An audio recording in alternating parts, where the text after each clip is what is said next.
Ada juga bacaan itu dari sahabat. Kalau sudah ruku, sami Allahu liman hamidah, dan imamnya toh kita mengatakan Rabbana lakal hamd. Kita tidak usah mengatakan sami Allahu liman hamidah, Bapak. Banyak orang keliru. Ketika jadi makmum, dia juga baca sami Allahu liman hamidah. Itu tidak. Makmum itu membaca Rabbana lakal hamd. Yang baca sami Allahu liman hamidah itu cuma imam.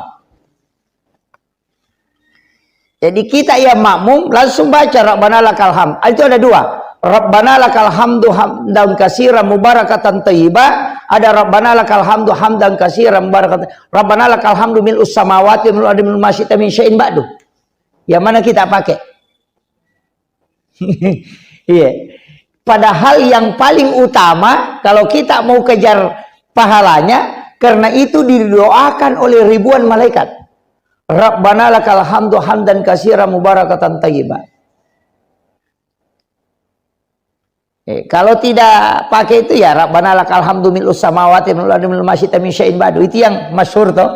Nah, makanya bacaan salat itu ada beberapa.